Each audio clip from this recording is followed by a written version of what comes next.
Just imagine in 2025 hearing that the Houston Texans are going to the Super Bowl. I'm not saying that's likely, but I'm saying a Super Bowl appearance can be in the near future for the Houston Texans, whether it's next year or the year after. Like I said, it's not likely, but the Texans, man, with what they have a young, strong core, one of the best young quarterbacks in the National Football League, one of the best young head coaches, and an awesome offensive mind that you're getting another year to help CJ Stroud to continue to develop. There are so many things going for this Texans squad right now, and there's a culture shift. And man, I wouldn't be shocked if CJ Stroud and the Texans run the AFC South for the next 10 years. Wouldn't be shocked. You look at Trevor Lawrence, he hasn't really done too much with the Jaguars. Jaguars are kind of the hodgepodge mess. They found a wild way to miss the playoffs, and I think at one point they had a 90-some% chance to make it. They miss. They don't win the division. They kicked out of the wild card. It is what it is. But then you look at the... I just blanked. I just blanked like wild. But yeah, then you look at the Colts. You have Anthony Richardson. I mean, what is he going to be? His film is a big magical mess. As I don't remember who made that video of film, but I remember someone did, and they titled it something like that. And that's what his film is, man. There's some great moments, but there's not enough. And there's no saying that he's going to be the future. And then Tennessee's not really looking it right now. I don't think Will Levis is the future. I think they made a huge mistake in getting rid of Mike Vrabel. I think one of the very good things, one of the very few things they had going for them was their head coach. Unfortunately, they ruined that in themselves. I think there was an ego thing going on there. But hey, man, all the better for the Texans, right? All the better for the Houston Texans. Look at CJ Stroud, young quarterback, only in his first year. He's only going to get better. You're going to retain your offensive coordinator who had interest from around the league. He is going to stay. And that is great news because having a young rookie quarterback learn under the same system, the same guy for 2 years in a row, it's a big plus. And CJ Stroud is only going to get better because of that. I'm not saying he wouldn't if that didn't happen, but he's going to be even better. Being under the same system 2 years in a row, I'm not going to be excited to be going up against CJ Stroud 2 times a year over the next 10, however the heck long he is with the Houston Texans. As long as they don't screw it up like they did with Deshaun, I don't think they're going to do that. I think things are much different than what they were then. They are much different. But then you have amazing young head coach. He's only getting his feet wet. He's only going to get better. And then on the defensive side, even on the offensive side of things, you have so many young players. Nico Collins had a really nice year. He enjoyed a breakout year. Tank Dell started out really nicely. Hopefully he can bounce back from the injury. I don't remember if it was if it was an ACL or an Achilles. It was something along that nature, something very serious. And once you see him, it's just like, yeah, he's absolutely out for the year. Probably going to miss some of the beginning of next year.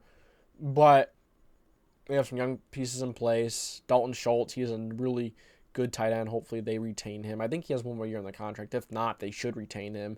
Offensive line, I think the offensive line can use a little bit of tooling, but CJ Stroud is very smart, and there's not many quarterbacks that can kind of limit the pressure in a way. Like, yeah, he's going to stand there, he's going to take the hit, and take the hit, and he's still going to throw a dime under pressure while he's getting driven into the dirt. But there's also very few quarterbacks that know how to set protection, that know what they're looking at, and know how to set the offensive line in a specific way so they're not under duress all day long. Tom Brady was great at that. Patrick Mahomes is really good at that. All those guys are really good at that. Drew Brees. So, the defense. Go to the defense a little bit. The defense is freaking packed with young talent, man. Derek Stingley, he finally had a full season, almost a full season, and he looked phenomenal. He looked great. He looked what we thought he would be coming out as a prospect. We just got to hope he could stay healthy. Don't know who's going to be on the other side of him. I know Steven Nelson.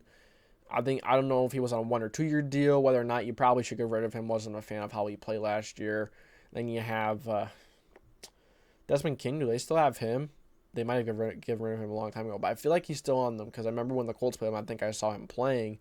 And then defensive linemen, they have their cornerstone set at quarterback, and then of course the defensive line with Will Anderson Jr. You have Greenland. You have, I think it's Greenland, Jonathan Greenard. It's something like that. And then, I think they could upgrade nose tackle in the middle of the defensive line, but they do have some good guys in the middle of the defensive line, but I think they should absolutely look into upgrading that and upgrading offensive line, maybe throwing another weapon in there for CJ Stroud. There are so many amazing young pieces on this team, on this roster. It makes it hard to believe that a Super Bowl appearance or at least a conference championship is in their near future. The only thing is that look at how loaded the AFC is, and you really need to have a strong football team. Quarterback really does matter when you have Joe Burrow, Mahomes, Allen, Herbert. Aaron Rodgers are going to be healthy next year. That's just to name a few. It's freaking insane. But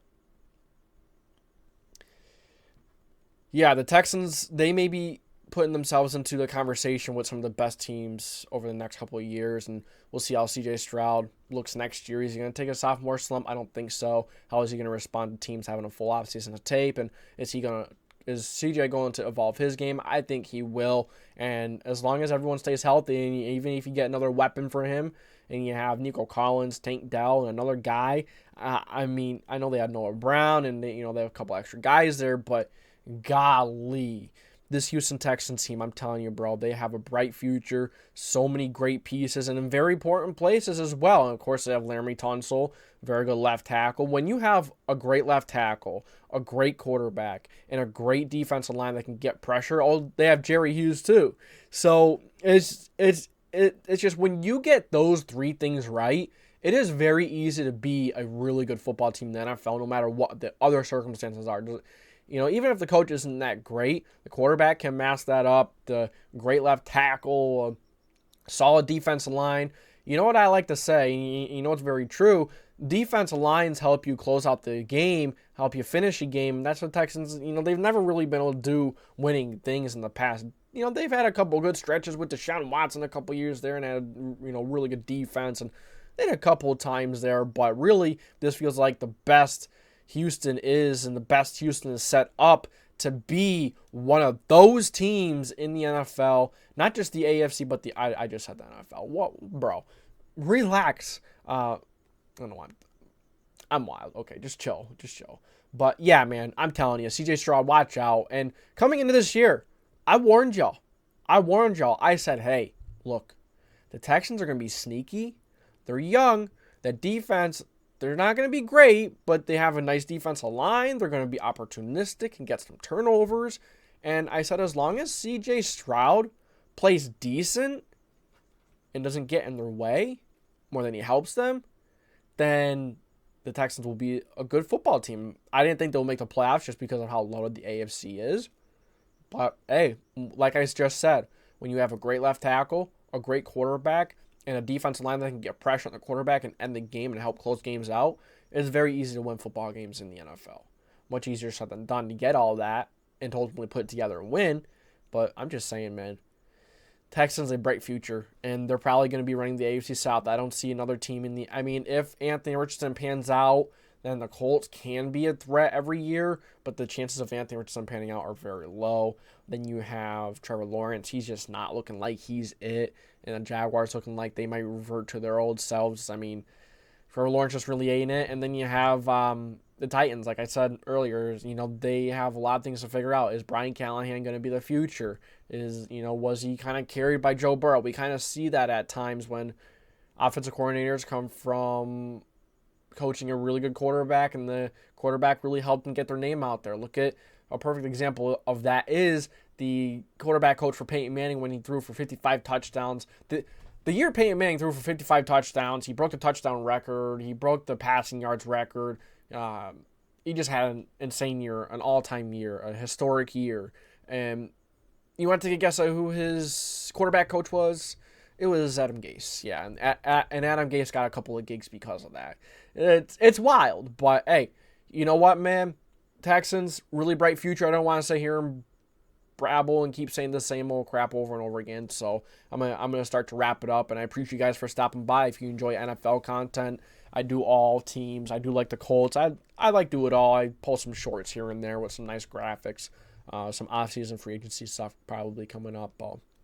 So that's all I got for you guys today. Thank you for tuning in to the JDW Sports Talk Show, where every fan is welcome, building a great community, one subscriber, one audience member at a time. Make sure to join that Discord server to become a part of that community. It's active. They're always talking in there.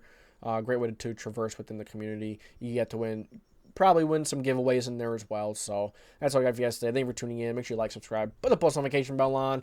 This is the JDW Sports Talk Show signing off.